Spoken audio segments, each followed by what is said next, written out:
여러분, 지난주에 말씀드렸던 것처럼 요한복음은 여러분들 그 교회가 이미 세워진 다음에 그 다음에 여러분들 교회에 필요한 이야기를 복음서, 예수님의 말씀을 통해서 다시 한번 어떤 교회에 훈련 혹은 여러분 깨달음 혹은 여러분들 새로운 방향을 주기 위해서 썼다고 기록했다고 말씀드렸어요. 그래서 여러분 등장하는 인물들이 대부분 보면은 처음 등장하는 사람들이 많아요. 왜냐하면 그 사람들이 대표적으로 한 사람씩 집어서 그 사람들과 예수님과의 만남을 통해서 그들이 배웠던 이야기를 성경을 통해서 이 교회가 좀 배우길 원했던 거예요. 그래서 처음에 지난주에 기억나시겠지만 우리가 니고데모라는 인물을 봤죠. 니고데모는 유대인이에요.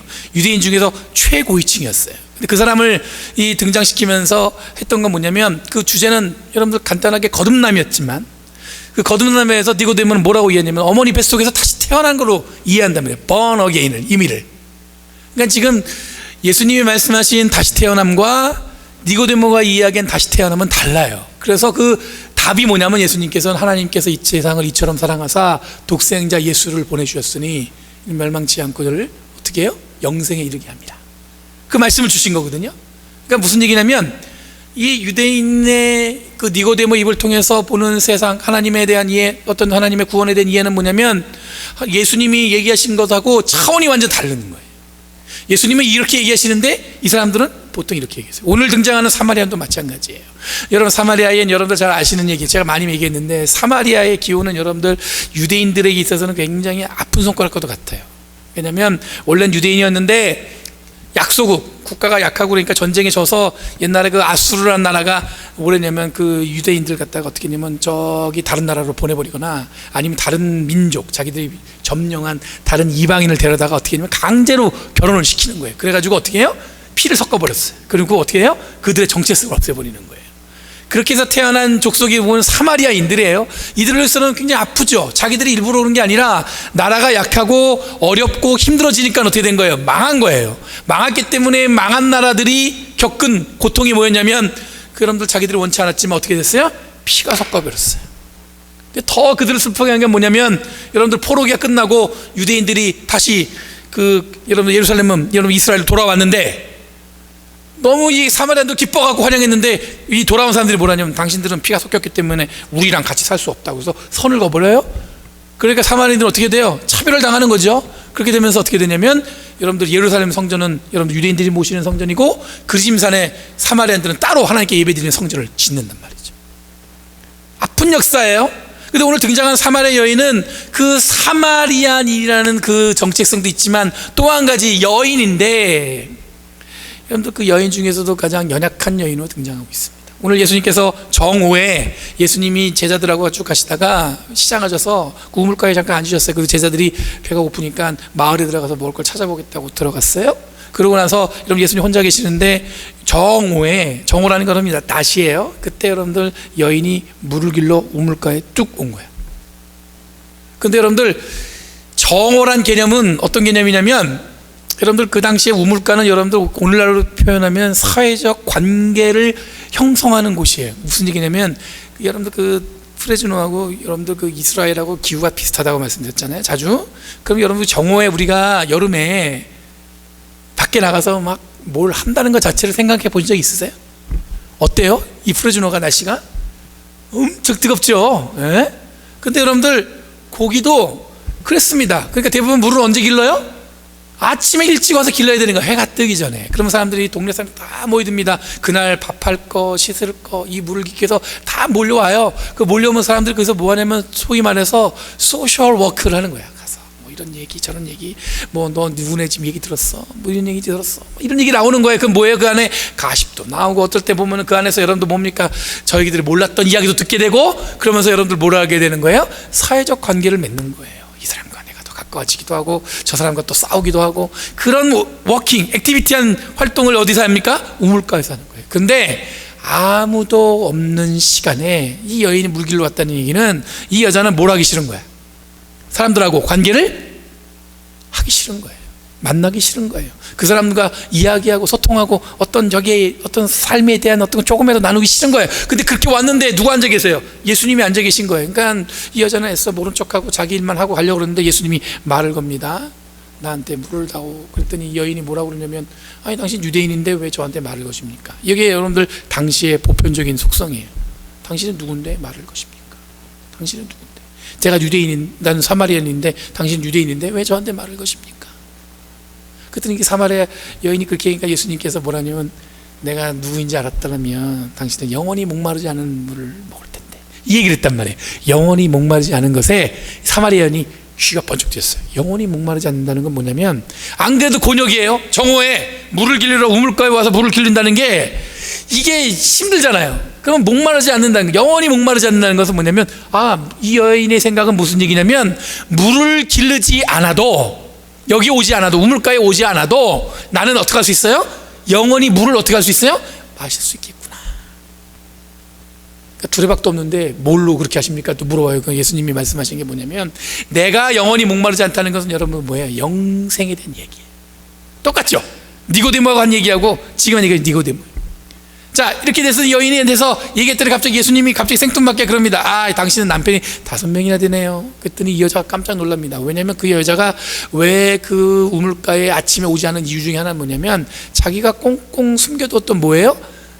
아픔이 있어요. 뭐냐면, 여러분들 남편이 5이라는 얘기가 그 여인을 깜짝 놀라게 하는 거는 뭐냐면, 지금 첫 번째 남편 어땠고, 두 번째 남편 어땠고, 세 번째 남편 어땠고, 예수님이 쭉 얘기하니까 이 여인이 깜짝 놀랐어요.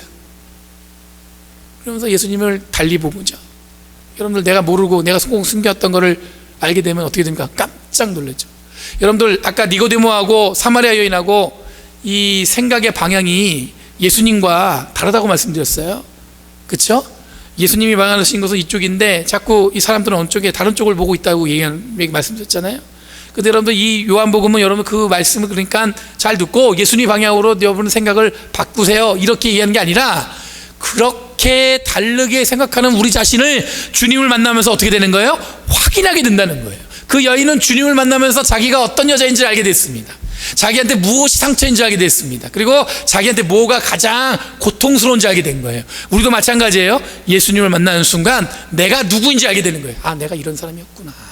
내가 이런 것에 관심이 많았구나. 내가 이런 것에 부족했구나. 내가 이것에 내가 약했구나.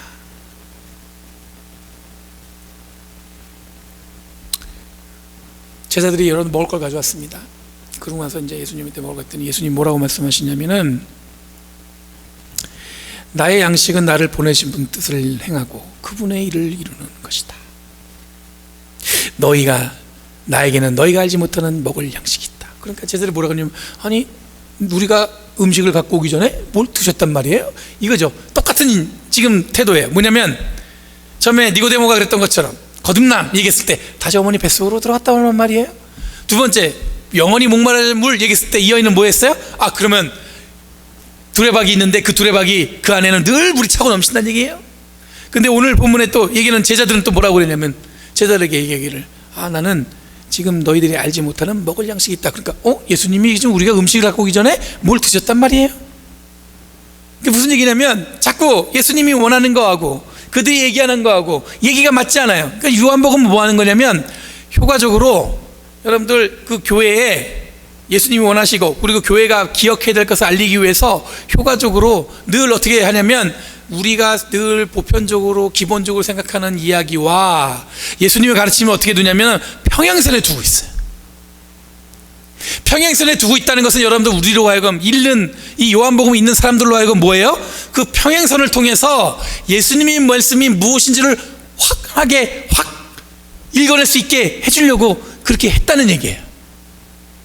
그러니까 여러분들, 처음에 니고데모의 거듭남은 뭐예요? 어머니 뱃속에서 태어나는 게 아니라 다시 여러분들 우리의 삶을 하나님께 드리는 것으로 돌이켜서 뭐 하는 거예요? 영원한 양식을 얻는 거고, 사마리아 여인에게도 목마르지 않는 것을 여러분들 얘기한 것은 뭐냐면, 진짜 두레박이 영원히 한 번도 새지 않는 물, 그런 거 생각해 본 적 있으세요? 이렇게 물을 담아도 그냥 떠내도 뭐도 줄지 않는다는 거. 옛날에, 이게 좀 다른 얘기지만 영화 중에 이런 게 있었어요. 뭐냐면 어떻게 우연하게 여러분들 무슨 요술 주전자 같은 걸 얻은 거예요. 요술 주전자인데 주전자가 이렇게 약간 이렇게 앤틱하게 생긴 거예요. 근데 그 주전자를 갖고 있는 사람은 만약에 내가 이렇게 고통이 닥치면 그 주전자를 뭘 뱉으면 현금을 뱉어내는 거예요. 그 영화 보신 적 있으세요? 내 제목이 기억 안 나는데, 이 주전자가 탁 하면은 고통이 생기면은 내가 계속. 그래서 여러분들 그 두 부부가 젊은 부부였는데 경제적으로 쪼들렸는데 그 두 부부가 서로 막 치고받아요. 왜요? 그러면 주전자에서 뭐가 쏟아져요? 현금이 쏟아지니까. 근데 나중에 알게 됐는데 서로 주고받는 것보다 더 큰 고통이 뭐냐면 상대방을 비난하는 거야. 난 널 싫었어. 이러니까 그 아픔이 막 느껴지니까 뭐예요? 돈이 막 쏟아져 나오는 거예요. 이게 뭐냐면 영원히 마르지 않는 돈을 갖고 있는 이 사람은 이것 때문에 부자가 될 수 있다고 생각했는데 뭐냐면 결국에는 어떻게 돼요? 서로 부부가 서로를 비난해야만 돈이 쏟아지는 거예요. 여러분, 이 이야기와는 다르지만 오늘 본문에서 나오는 이 수가성 여인은, 이 사마리아 여인은 영원히 목마르지 않는 것. 뭐냐면 지금 내가 가장 고통스럽고 고난스러운 거는 사람 만나는 거예요. 그러니까 만나기 싫은 거예요. 그래서 여러분들 정오에 와서 물 길러 오는데 이게 또 곤욕이에요. 차라리 아침에 와서 눈 감고 와버릴까 했는데 그게 또 고통스러운 거예요. 여러분들 아시잖아요. 어쩔 때는 정말 만나는 게 두렵고 사람들과 이야기하는 게 어렵고 그런 어려움 겪어본 적 있지 않으세요? 무엇을 얘기해도 믿어주지 않고 그럴 때 어떻게 됩니까? 세상을 피하죠. 그랬던 여인에게 여러분들 목마르지 않은 수레박, 그러니까 얼마나 귀가 번쩍 뜨였겠어요. 근데 그 사람이 생각했던 것과 달리 목마르지 않는 것은 뭐냐면 영원한 생명의 물이에요. 영원한 양식이란 얘기죠. 그 영원한 양식이 어디서부터 하면 예수 그리스도부터 오는 겁니다. 오늘 제자들이 그 음식 이야기를 하면서 예수님께서 말씀하시기에 뭐라 그러냐면 나의 양식은 나를 보내신 분의 뜻을 행하고 그분의 일을 이루는 것이다. 그러면서 마지막에 뭐라고 얘기하냐면 이들은 이제 나중에 예수님 말씀을 깨달아요. 그리고 그들은 그 여자에게 말하였다. 우리가 믿는 것은 이제 당신의 말 때문이 아니라 우리가 그 말씀을 직접 들어보고 이분이 참으로 세상의 구주이심을 알았기 때문이에요. 사람들이 이제는 여러분들 뭡니까? 자기들이 원하는, 우리가 흔히 쉽게 하는 것 중에 내가 이해하고 싶은 대로 이 모든 상황을 이해하려고 노력해요. 내가 본 대로만, 내가 본 거, 남들이 뭐 이거에 대해서 뭐라고 얘기하는 거 상관없이 내 삶에 집중하죠. 그러다 보면 여러분들 뭐냐면 예수님께서 우리에게 주신 그 진리의 말씀이 어떻게 되면 왜곡될 수 있는 거예요. 그 여러분들 거듭나라니까 자꾸 뭐라는 거예요? 어머니 뱃속으로 들어가란 말입니까? 영원히 목마르지 않은 삶을 우리에게 허락하셨다니까 뭐라고 그러는 거예요? 그러면 뭐 저 영원히 목마르지 않은 두레박을 우리에게 주신다는 얘기입니까? 나는 니들 알지 못한 양식이 있다니까 뭐 그럼 먼저 뭐 두셨어요? 그러는 거죠. 예수님이 말씀하신 거 들으려고 하지 않아요. 왜냐하면 자기들이 갖고 있는 뭐가 있어요? 생각이 있고 틀이 있고 그 안에 갇혀진 뭔가 이 사고 구조가 있어요. 그러다 보니까 새로운 것들이 들어가서 이 구조가 바뀌기가 쉽지 않은 거예요. 그 당시에 요한복음은 교회가 닥친 고민은 바로 이런 거였어요. 뭐냐면 사람들이 복음의 말씀을 들어도 변하지 않아요. 유대인들이 예수를 믿었는데 자꾸 옛날로 돌아가려고 그래요. 율법을 향해서 가려고 그래요. 사마리아 여인이, 여러분 사마리아 여인을 하기 전에 사마리아인이, 여러분 오늘 본문에 보니까 예수님의 복음을 받아들였어요. 그들의 교회 안에 있는데 자꾸 사람들 그래요. 저 사람은 사마리아 사람들인데 우리랑 같이 있으면 안 되는데, 유대인들하고 다른데 저 사람들 우리가 차별하는 게 맞는데, 자꾸 그래요. 사마리아 여인이, 여자입니다. 여자 중에서도 가장 고통스러운 게 뭐냐면 남편이 5이에요. 그게 무슨 얘기냐면 그 당시에 여러분들 남자가 있어야 먹고 살 수 있으니까 여러분들 어떻게 합니까? 살기 위해서 남자가 필요했는데, 여러분 그러다 보니까 사람들이 구설수에 올라요. 뭐 서방을 뭐 어떤 번이 뭐 이러니 뭐 이런 얘기 뭐 이런 구설수가 막 그들 닥쳐요. 그러니까 사람들이 뭐예요? 그 교회 안에 그 여인이 있으면 아프고 어려운데 돌보기보다는 뭐라고 그래요? 자꾸 가십거리에 올려요. 흉보고 저 사람 그랬다 저랬다. 제자들이 여러분들 먹을 걸 들고 왔어요. 근데 예수님께서 뭐라고 말씀하시냐면 너희들이 알지 못하는 양식이 나한테 있다. 그 말에 이 사람들은 단순히 그래요. 그러면 먹을 걸 먼저 드셨나 보다. 완전히 말귀를 몰아듣는 거죠. 중요한 건 여러분들 뭐냐면 그 당시에도 우리랑 지금이랑 비슷한 고민을 했다는 거예요. 지금 우리도 마찬가지예요. 어떤 이야기가 전해지면 그거에 대해서 여러분도 오해가 생깁니다. 그렇죠? 말이라는 게. 근데 여러분 우리가 개인적으로 신앙생활 하다 보면은 하나님이 늘 함께 하시는데 우리가 예상치 못한 일을 늘 겪게 만든단 말이에요. 근데 그것을 해석하는 그 입장에 있어서 입장이 서로 달라요. 그러다 보니까 뭐가 생기냐면 오해가 생기고, 어떻게 생기면 뭐예요? 온전한 하나님의 말씀과 예배하는 것과 기도하는 것에 집중하기보다는 자꾸 우리는 어떻게 에너지를 뺏겨요? 다른 엉뚱한 것에 에너지를 뺏기게 되죠. 그러다 보니까 어떻게 돼요? 온전한 하나님 앞에 예배하는 자로서의 존재를 잊어버리게 되는 거예요. 오늘 처음에 찬양한 얘기가, 여러분들 이 고백이 주를 이해한 이곳에 예배하는 자들 중에 그가 찾는 이여서 주님께서 슬퍼하시네. 주님이 찾으시는 그 한 사람, 그 예배자. 여러분들 이 자리에 우리가 나와서, 여러분들 지금 세상이 코로나 바이러스 때문에 지금 미국 교회도 보니까 아까 전에 핸드폰을 딱 걸어갖고 온라인으로 스트리밍을 하더라고요, 라이브로. 근데 그 라이브 스트리밍하는 게 장비가 여러 가지 필요해요. 그러니까 다른 교회, 한인교회들도 막 그것 때문에 서로 카톡방에서 주고받으면서 서로 어떻게 된지 하다가 다들 포기했어요. 그래서 어떻게 했냐면 유튜브에 녹화해가지고 그 시간 되면 틀어버리고, 목사님은 그냥 그러고 마는 거예요. 그러니까 왜 그렇게 했냐면 화질도 안 좋고 뭐 여러 가지 이유가 있더라고요. 그리고 요즘에 여러분들 잘 아시겠지만 1인 방송이라 가지고 핸드폰 갖고 이렇게 자기 방송하잖아요, 유튜버들이. 근데 그게 저도 이제 우리에게도 어쩔지 모르니까, 왜냐면 지난주에 여러분들 우리 프레즈너 지역의 모든 학교가 클로즈했어요. 그래서 한 달 동안 방학이 돼버린 거예요. 그러니까 이게 지금 생각보다 심각한 거예요. 그래서 이따가 우리 이제 문정현 집사님께서 이 코로나 바이러스 대처에 대한 전문가 저식인 그 안목에 대해서 우리가 쭉 약간 이제 들을 기회가 있을 텐데, 그런데 그렇게 갑자기 상황이 급박해지니까 다들 이제 뭐냐면 예배를, 지금 어떤 교회는 4주 동안 온라인 서비스로 예배 드린다는 교회도 있고. 그래서 여러분들 지금 저쪽 다, 여러분들 우리 여기 한인교회도 다 지금 뭐냐면 오늘 예배를 본당에 모이지는 않아요. 그런데 우리는 지금 미리 광고를 안 했기 때문에, 그리고 우리는 그래도 뭐가 있냐면 공간이 있잖아요. 이게 뭐 좋은 건지 안 좋은 건지 모르겠지만 약간 사회적 거리를 두고 앉을 수 있으니까 그랬으면 좋겠다 해서 그렇게 한 거예요. 이거는 철저하게 전문가의 제가 혼자 결정한 게 아니라 전문가의 제안과 또 그걸 통해서 한 겁니다. 그래서 이렇게 하는데, 이런 가운데 여러분 예배가 지금 못 드리고, 어떻게 보면은 여러분들 이럴 때 다들 하는 얘기가 뭐냐면 일상에 대한 소중함. 나가지도 못해요. 마음대로 마트도 못 가요. 갔더니 휴지도 없어요. 쌀도 없어요. 그러니까 뭔가 일상에 대한 소중함이 느껴져요. 사람들과 만날 수도 없어요. 애들은 학교를 못 가요. 애들 학교 못 가도 좋대지만 좋을 게 없어요. 왜냐면 나가질 못해요. 집에만 있어야 돼요. 예배에 대한 소중함. 여러분 예배를 드리러 가고 싶은데 예배를 갈 수가 없어요. 어떤 목사님이 사진을 찍어서 보냈는데 교회 본당이 텅 비어 있어요. 주일날 이런 일이 교회가 세워진 다음에 한 번도 없었던 일이 벌어지고 있어요. 저는 이 상황을 보면서 뭐냐면, 우리는 늘 예배한다고 그 자리에 앉아 있었고, 하나님을 찬양한다고 그 자리에 있었고, 하나님께 기도한다고 그 자리에 있었는데, 여러분 오늘 말씀처럼 여러분도 어떻게 보면 사마리아 여인처럼 예수님이 이렇게 얘기하는데 우리는 자꾸 엉뚱한 데에 자꾸 얘기를, 마음을 뺏겨서 그쪽에 에너지를 뺏기고 그쪽에,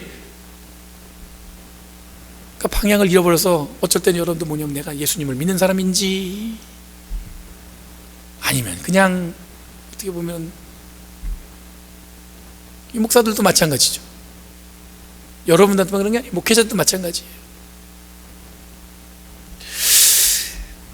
여러분 제가 이게 우울한 얘기를 드리려는 게 아니라, 여러분들 우리가 지금 이 현상을 우리의 믿음과 신앙으로 정말 낮게 기도하면서 여러분 이 상황을 봐야 될 줄 믿습니다. 하나님이 우리를 어떻게 이 상황에서 이끌어 가시는가, 우리가 보는 것과 하나님이 원하시는 것과 어떻게 달랐는가, 그러면 우리는 어떻게 하면 하나님이 원하시는 것으로 갈 수 있을까, 하나님의 말씀이 우리에게 어떻게 매일마다 생명이 될 수 있을까, 기도해야 되죠.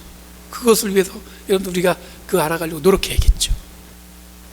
기억하시고, 오늘 본문에 여러분들 나오는 이야기들은 여러분들 그냥 간단하게 설명하면, 여러분들 요한복음에 있는 그 주제는 뭐냐면, 이미 여러분들 초대교회가 막 세워졌어요. 막 핍박도 당하고 그러지만 그 교회 안에 가르침을 하고 싶었던 거예요. 뭐냐면 유대인들은 자꾸 자기들이 유대인이라는 것 때문에 갖고 있었던 고정관념이 계속 그들을 괴롭혀요. 그러니까 더 이상 이게 극복이 안 되는 거예요. 사마리아이라는 사람은 여러분들 이미 그들도 예수를 믿고 구원받은 자들인데도 불구하고 사람들이 사마리아 사람이라는 것 때문에 자꾸 교회에 차별을 두려고 그래요. 거기다가 여인은 더 차별을 줘요. 근데 여러분 예수님께서는 분명히 말씀하시는 게, 그들이 이미 뭐예요? 주님의 은혜 가운데 있습니다. 그래서 저를 믿는 자라, 하나님은 이 세상을 이처럼 사랑하사 저를 믿는 자마다 멸망치 않고 영생에 이르게 합니다. 그리고 오늘 본문에 나온 것처럼 우리가 믿는 것은 이제 당신의 말 때문이 아니요, 우리가 그 말씀을 직접 들어보고 이분이 참으로 세상의 구주이심을 알았기 때문이다. 이걸 교회에다가 알려주고 교회가 기억하길 바라고, 다른 것 생각하지 말고 이것을 명심하라고 지금 얘기하고 있는 거예요. 이런 말씀 기억하시고, 우리 안의 중심에 하나님이 말씀하신 것을 잘 새기시고, 우리 이 세상에서 한 걸음 한 걸음 뚜벅뚜벅 주님과 동행하시는 저와 여러분들길 간절히 바랍니다. 기도하겠습니다. 하나님 은혜 감사합니다. 오늘도 말씀하시고 역사하셔서 우리를 새롭게 변화시킨 줄 믿습니다. 주님, 저희를 변화시켜 주시고 우리를 새롭게 하셔서 하나님의 온전한 삶의 방향으로 이끌어 주시옵소서. 항상 날마다 주님이 주시는 은혜 감사드리며 오늘도 변함없이 그리고 앞으로도 변함없이 주님이 주시는 그 은혜와 사랑을 사모하며 살아가는 저희를 되도록 이끌어 주시옵소서. 이 모든 말씀 예수님의 이름으로 기도하옵나이다.